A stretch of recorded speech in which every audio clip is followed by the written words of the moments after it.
ghé đây, mượn bờ vai mỗi ngày. Lúc bấp bênh rối bời, lúc chán chê cuộc đời, chuyện tôi muốn nói đây về những ngày đắng cay, những giấc mơ không thành, những giọt nước mắt long lanh.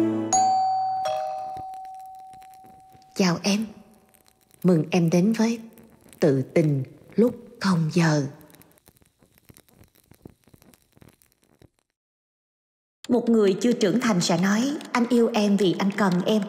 Còn một người trưởng thành sẽ là anh cần em vì anh yêu em.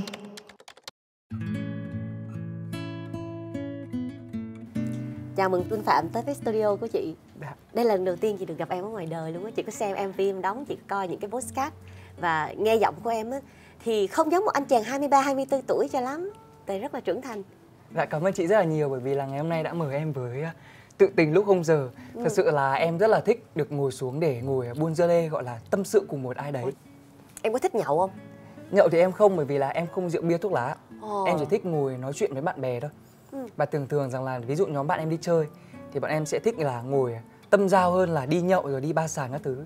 Mà chị nghĩ thế này nè, đôi khi á, có một chút xíu cảm xúc á, họ sẽ dễ khóc, dễ cười và dễ nói thật hơn, dễ bộc lộ cái phiên bản mà họ che giấu. Thì em có nghĩ rằng là em nhìn thấy được cái chân tướng thật của bạn mình khi họ quá tĩnh lặng không? Em là một cái người mà rất là khó mở lòng với một ai đấy. Nhưng mà cái nhóm bạn ở thời điểm hiện tại em chơi ấy là có anh Long Chun.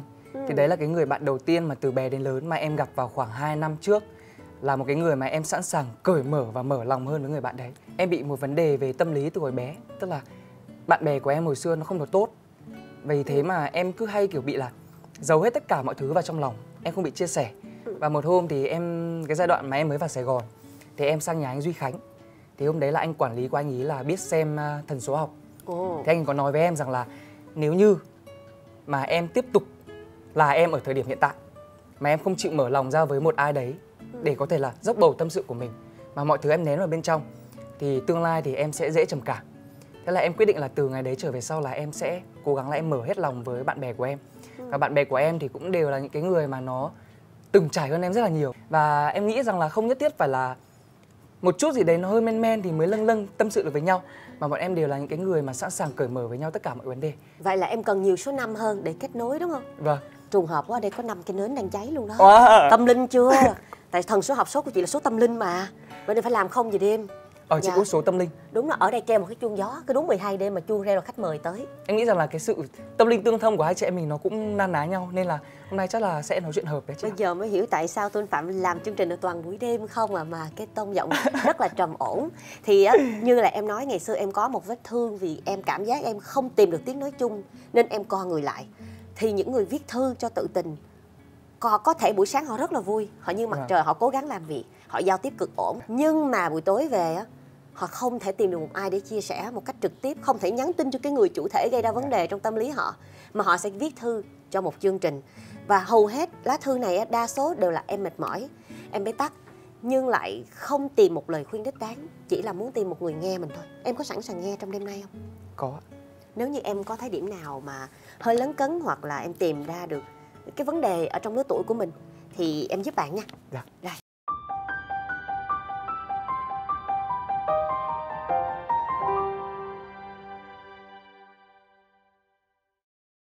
Em chào chị, em hy vọng chị sẽ đọc lá thư. Đây là câu chuyện của em thay mặt chị đấy, xin được kể lại.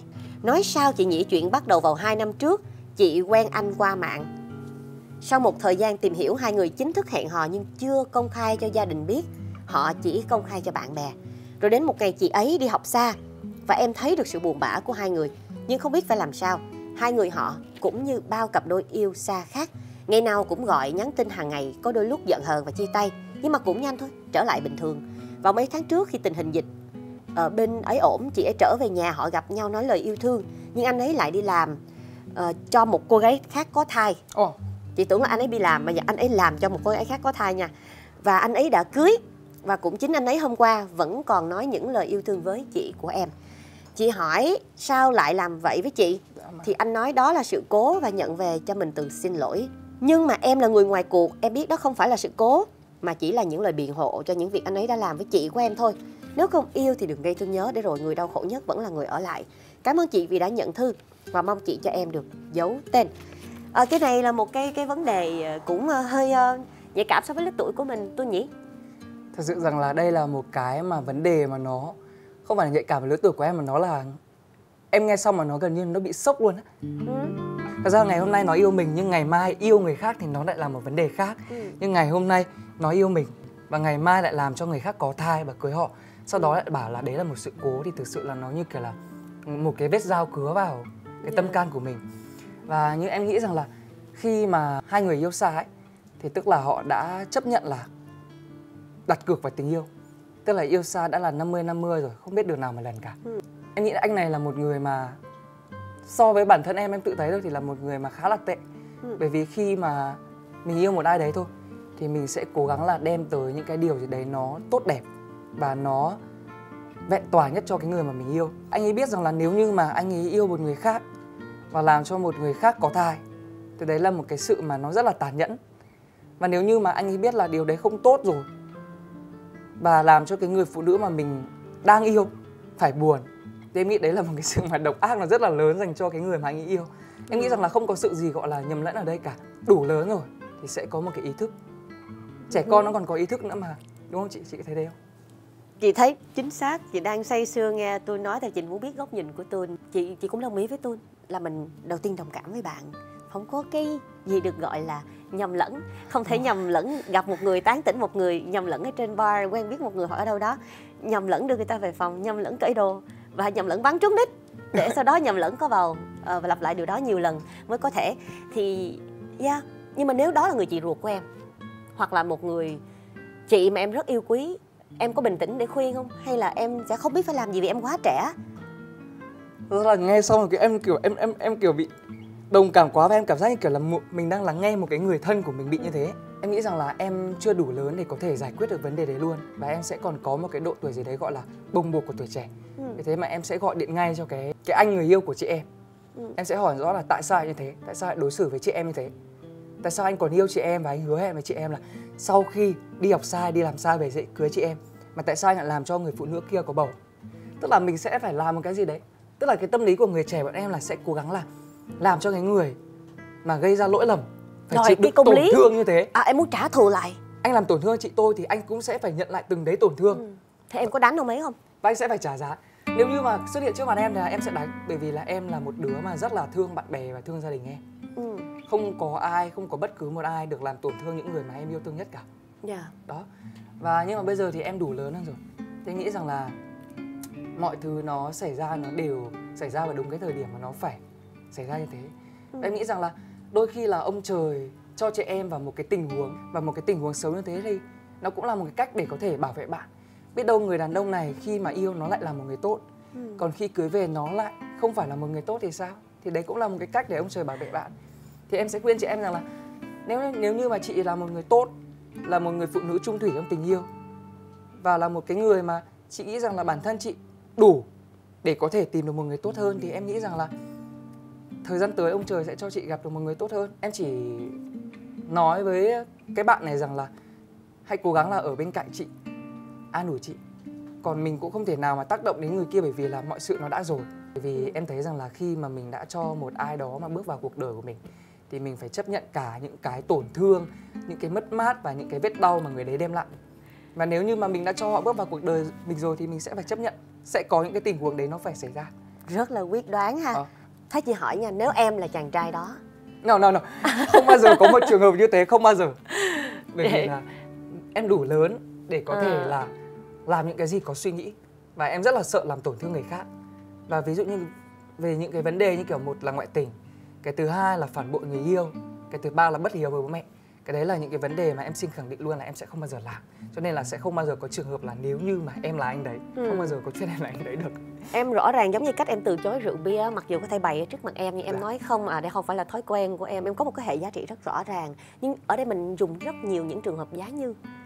Mình nói giá như đây là, hoặc là nếu như đây là Tuôn, hoặc nếu như đây là người thân của bạn, thì rõ ràng khi mà đặt vào thì cảm xúc của mình nó thật hơn, nó có cái tức giận, nó có cái tiếc nuối. Nhưng mà tất cả những lời khuyên này chỉ mang tính tham khảo mà thôi. Dạ. Vậy thì chị hỏi thật sự trong hoàn cảnh của em đã bao giờ em yêu xa, đã bao giờ em đặt hết lòng tin vào một người mà em nghĩ rằng là tương lai của em với người đó có chứ sao không? Em là một người mà thích nói về tình yêu, và những số podcast của em thì mọi người đón xem những cái tập liên quan đến tình yêu nó rất là nhiều. Nhưng mà em lại là một cái người mà không có độ trải nhiều trong tình yêu, bởi vì là em không yêu nhiều. Em cũng chưa từng yêu xa, bởi vì em luôn luôn xác định rằng là em sẽ yêu một ai đó ở gần em. Bởi vì là em chịu được áp lực không tốt, và ở thời điểm hiện tại thì em muốn rằng là em sẽ có thể tập trung cho những vấn đề như gia đình và sự nghiệp của em tốt hơn. Nên là nếu như mà có một ai đó mà em yêu thì em chắc chắn là sẽ lựa chọn người ở gần em. Nhưng mà trong cái trường hợp mà ví dụ như kiểu là em và bạn đấy đang yêu nhau, mà bạn ấy sẽ phải đi du học hay học một cái gì đấy, thì em sẽ đợi. Bởi vì khi mà tình yêu nó đủ lớn ý, thì mình sẽ có thể đợi được. Như thế nào để là đủ lớn? Làm sao mình biết được đây? Em nghĩ rằng là trước tiên là phải phù hợp với em.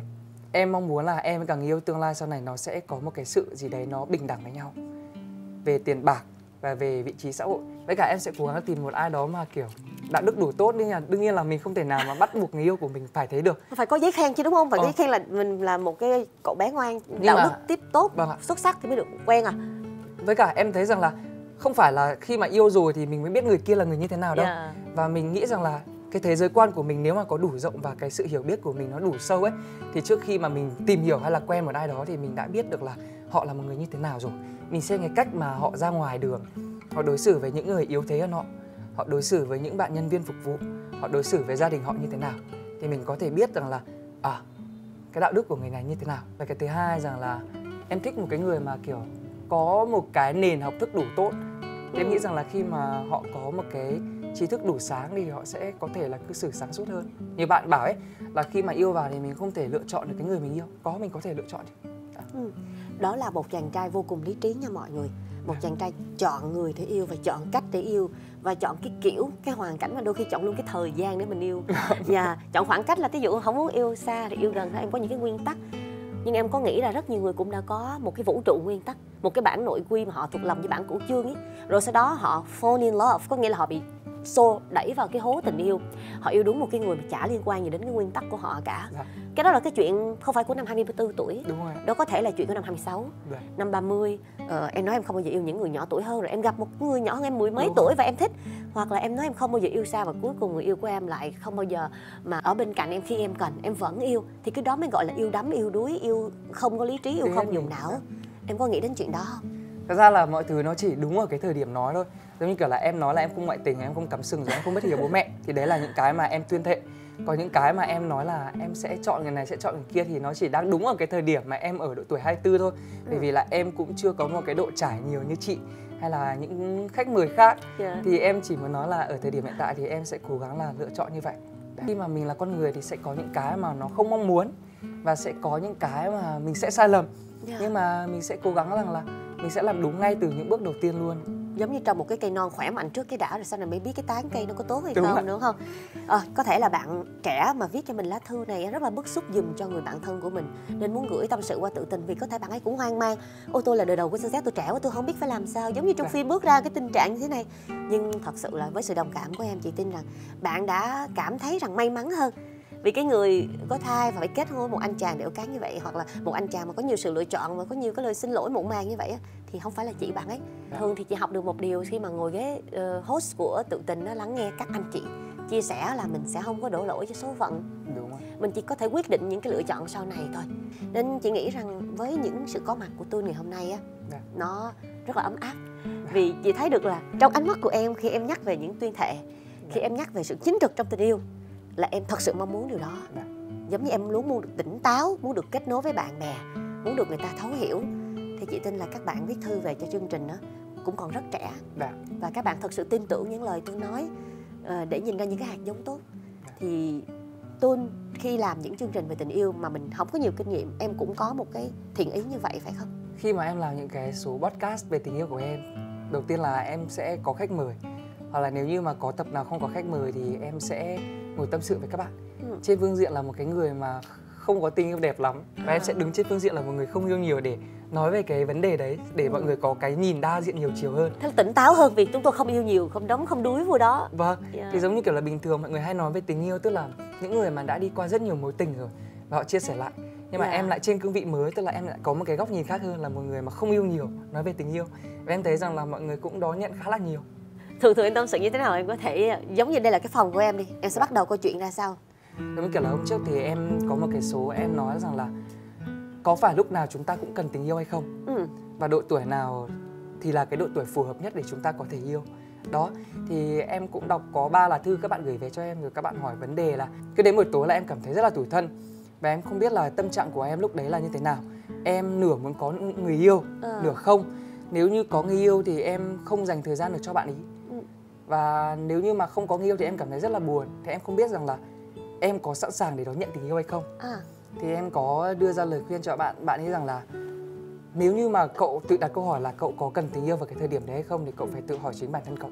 Nếu như mà ở bên cạnh bạn bè rồi gia đình hay là những người xung quanh mà cậu vẫn cảm thấy là có một điều gì đấy mà nó hơi thiếu, thì tớ nghĩ rằng là lúc đấy là cậu sẵn sàng có một người đồng hành ở bên cạnh cậu để chia sẻ và lắng nghe cậu nhiều hơn.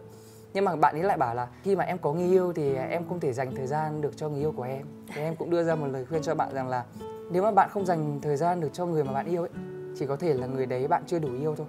Bởi vì là khi mà mình nói yêu một ai đó, tức là mình phải hiện diện vào bên cạnh họ. Đúng rồi. Chứ không phải đơn giản là tôi yêu bạn nhưng mà tôi không có thời gian cho bạn. Thật ra như kiểu là mình đi quay, hai chị em mình đi quay này, ví dụ kiểu em thấy chị rất là yêu chồng chị, một người mà em không thích lắm, thì em sẽ bảo là đi quay bận lắm, cả ngày không có thời gian đâu, em không check được điện thoại. Nhưng nếu mà em đủ yêu chẳng hạn, thì đi quay xong em vẫn có những quãng thời gian nghỉ 5-10 phút em uống nước mà, thì em có thể tranh thủ em gọi cho họ, em quan tâm họ. Em biết lúc nãy chị đã gọi 3-4 cuộc luôn đó hả? Đó, thì đấy là bởi vì là đủ yêu và rất yêu. Chứ không phải là em yêu một ai đấy xong rồi em chỉ bảo là em yêu thôi. Nhưng mà em không có sự hiện diện thì đấy chưa phải là tình yêu. Đó. Em có một điều rất là hay, tức là em không có nhiều trải nghiệm nhưng em có sự dự đoán. Em có được những cái thước đo rất là cơ bản để giữ cái tình yêu đó khỏe mạnh thay vì độc hại. Và chị nghĩ cái việc truyền cảm hứng qua podcast hay là những cái câu chuyện hoặc là livestream, bất cứ hình thức nào để mà lan tỏa điều đó nó đều rất tốt. Chị tin bởi vì chúng ta luôn luôn quên những cái bài học cũ mà chúng ta đã tuyên thệ. Chúng ta nói rằng chúng ta sẽ yêu tỉnh táo lên, chúng ta nói rằng là chúng ta sẽ chọn một người tốt mà yêu. Nhưng thời gian qua đi, mưa gió phủ mờ những cái lời hứa đó và chúng ta lại đâm đầu vào một cái tường. Và chúng ta lại cần một ai đó vỗ về thủ thỉ là chúng ta đã từng là một người rất trẻ, 20 mấy tuổi, chúng ta hứa rằng chúng ta sẽ sống hạnh phúc đó nha. Và khi mà nhìn vào đôi mắt lấp lánh của Tuôn khi nói về điều đó, họ tin là lúc đó họ đã có nghĩ như thế thật. Và họ sẽ tìm về những cái điều mà họ thật sự mong muốn cho hạnh phúc của họ. Yêu ai đó thì món quà quý nhất dành cho họ là sự hiện diện. Mời bạn bè đi đám cưới đi không được thì gửi cái phong bì thì cũng là hiện diện, hiện thân rồi. Mình nói giỡn vậy thôi chứ một cái bánh kem sinh nhật thay cho cái việc vắng mặt của một người cũng khiến người ta ấm lòng vì họ được quan tâm. Nên ngày hôm nay câu chuyện mà tôi mang đến á, chị rất là trân trọng bằng một năng lượng trẻ nè, rất hồn nhiên, trong sáng, rất thuần khiết. Và có thể sau này chúng ta sẽ có vài suy nghĩ khác. Trong mỗi chu kỳ 7 năm mình gặp lại, có thể lúc đó gặp lại Tuôn ở một chương trình khác. Tôi nói em bắt đầu suy nghĩ lại những điều mà em đã từng nói với chị á, em đã thay đổi đôi chút rồi. Em có một chút lãnh cảm, hoặc là em có một chút gì đó nó không tin tưởng vào những điều em đã từng tuyên thệ nữa. Em gặp một người khác hẳn gì em đã từng vẽ ra. Nhưng không sao, đó là chu kỳ của cuộc sống, là chuyện tương lai. Còn bây giờ cảm ơn Tuôn vì đã gieo trồng những hạt mầm rất là xanh cho Tự Tình ngày hôm nay. Chỉ có một món quà cho Tuôn nè. Hy vọng là tôi sẽ thích cái món quà nhỏ nhỏ này. Em đoán xem trong này là cái gì? Em nghĩ cần rằng cho buổi tối. Cần cho buổi tối. Em nghĩ rằng là trong này sẽ là nến thôi. Em có hay đốt nến trong những cái buổi podcast không? Em có, nhưng mà em đốt là ở trong cái phương diện rằng là khách mời sẽ cho những khán giả tip ngủ ngon, thành ra là sẽ đốt lên trước khi ngủ. Đây, một món quà của Pacitia. Có được khoe luôn hả chị? Em khoe xem mọi người có thích món quà này hay không. Em cảm ơn chị, em rất thích món quà này. Em thích màu xanh không? Em có. Có cái logo của Tự Tình lúc màu không thanh, hai màu xanh này đều là màu xanh phong thủy của mình, và đặc biệt là màu trắng luôn. Mình mệnh thủy. Đó. Em mạng thủy. Chị mạng mộc. Thế này hôm nay được hy vọng xanh tốt. Một anh chàng cực kỳ tâm linh Mà mọi người nhớ theo dõi podcast của Tuôn nha. Tuôn giới thiệu luôn đi. Mọi người ơi, mình có một series podcast nho nhỏ tên là Đắp Chăn Nằm Nghe Tuôn Kể. Thì đây là một cái series mà mình với mục đích là để chia sẻ, và sẽ là một cái nơi để mọi người có thể trải lòng của mình và chữa lành những tổn thương ở các bạn đang ở độ tuổi trẻ giống em. Và các bạn sẽ không có một cái áp lực gì gọi là áp lực đồng trang lứa, bởi vì là em sẽ cùng với các bạn lớn lên. Bởi vì em cũng từng là một người trẻ rất cô đơn và mong được lắng nghe. Dạ vâng. Cảm ơn các bạn đã dành tình cảm những postcard của Đắp Chăn Nằm Nghe Tôi Kể hay là Tự Tình Lúc Không Giờ. Còn bây giờ mình sẽ đến với một món quà âm nhạc rất là dễ thương, nhẹ nhàng, hoa nở hoa tàn, giống như một quy luật của tự nhiên, từ giọng ca Alex và guitar Trọng Lê ạ.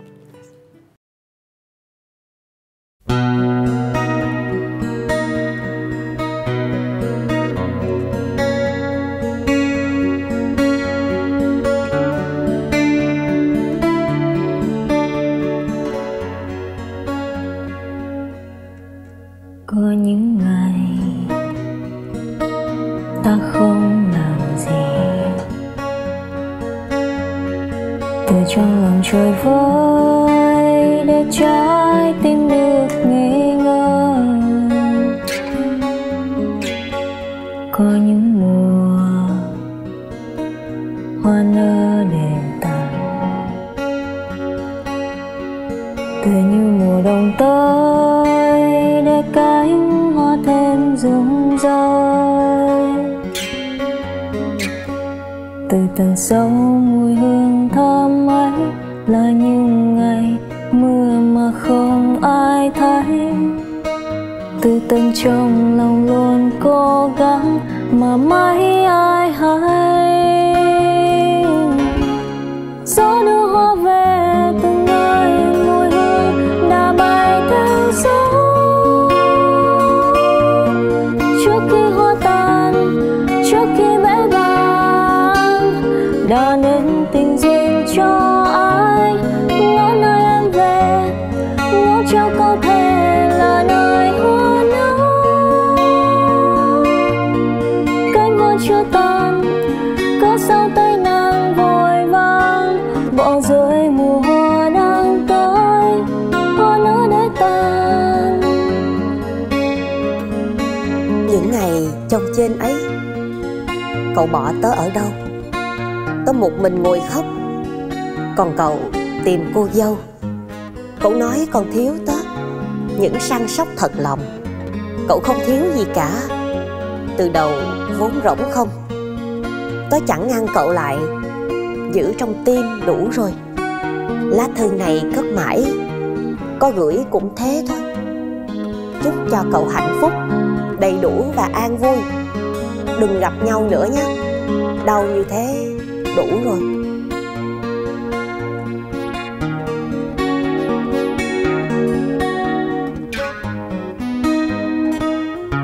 Mùa đông qua Tết rồi, khi anh nói đôi lời, nhưng em nói sẽ rời đi khi hoa nở.